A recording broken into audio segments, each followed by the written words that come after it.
হাসান হুসাইনকে এতটা মুহাব্বত করা করতেন, এতটা ভালোবাসতেন। এই যুবকেরা তিরমিজি শরীফের মধ্যে পাওয়া যায়, হাদিসটি তিরমিজি শরীফের মধ্যে এসেছে। হযরত আনাস ইবনে মালিক রাদিয়াল্লাহু তাআলা কোন আনাস আল্লাহ নবী 10 বছর খাদেমের দায়িত্ব পালন করেছিলেন। সেই আনাস ইবনে মালিক রাদিয়াল্লাহু তাআলা আল্লাহ নবীকে মসজিদুন নববী শরীফে জিজ্ঞাসা করা করলেন, আসসালাতু ওয়াসসালামু আলাইকা ইয়া রাসূলুল্লাহ, আসসালাতু ওয়াসসালামু আলাইকা ইয়া হাবিবাল্লাহ।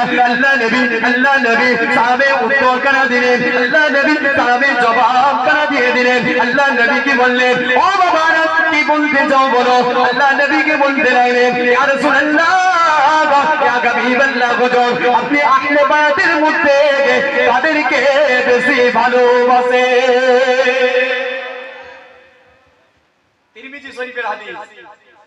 আল্লাহ নবী বলছে, আল্লাহ নবীকে বলছে আনাস রাদিয়াল্লাহু তাআলা আনহু, ইয়া রাসূলুল্লাহ আপনি আহলে বায়াতের মধ্যে সবচাইতে কাকে বেশি ভালোবাসেন?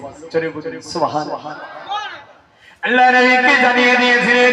এই যুবকেরা তিরমিজি শরীফের হাদিস বলছে, আল্লাহ নবী নূরে জবানে জানিয়ে দিলেন, আয়েশা ফাতেমা হযরত আল্লাহ নবী জানিয়ে দিলেন, ও বাবারা আমি রাসূলুল্লাহ আহলে বায়াতের মধ্যে আমার হাসান আমার হুসাইনকে আমি রাসূলুল্লাহ বড়ই ভালোবাসি।